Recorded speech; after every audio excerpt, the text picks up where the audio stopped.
And as Richard mentioned, amid the heightened security concerns, UK voters will cast their ballots Thursday to elect a new government.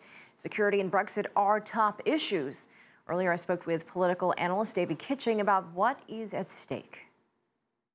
In one sense, the level of discourse had coarsened somewhat during the Brexit campaign already, and there had been efforts by certain elements within the body politic to cause discord in society and to single out certain minorities within the population, particularly the Muslim minority. Now, with these particular attacks, of course, it has different effects on people depending on their perspective.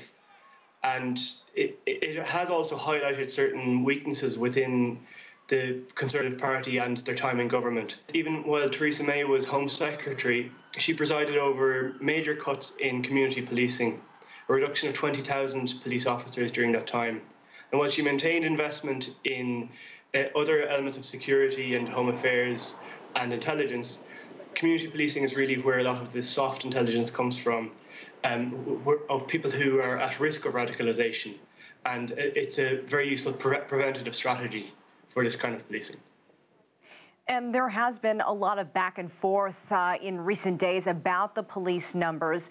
What are voters' main concerns? I mean, is this something that they are really having an issue with right now?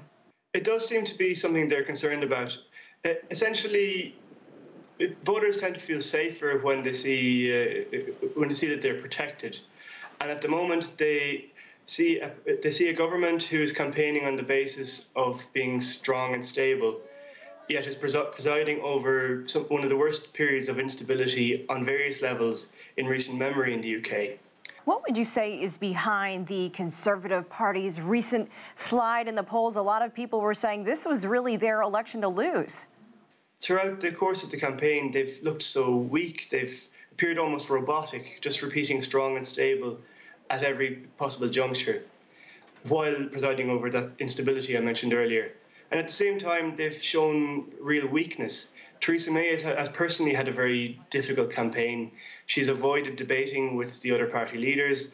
She's avoided genuine scrutiny. Theresa May's image among a lot of voters at the moment is one of arrogance and distance, and she's taken part in some interviews which have been going viral online of her talking for 3, 4 and 5 minutes with journalists and talking in what is essentially verbiage, saying words that don't mean anything in particular.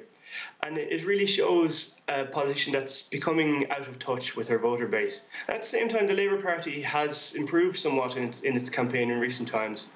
Their leader, Jeremy Corbyn, looks a bit more comfortable with the media than he used to be, and the constant and sustained attacks on his character have begun to wear a little bit thin with many voters, who would rather talk about ideas and substance to a certain degree. David, do you think Theresa May's call for a snap election was a mistake? It's difficult to say that it was a mistake, because if you remember, at the time when she called it the election, it just seemed like such an obvious choice, that they were doing so well in the polls, and this was a time before she had to undergo proper scrutiny. The big mistake that she has made was in not being prepared for a genuine election campaign. She thought it was won as soon as it was called, and she's been found wanting since then.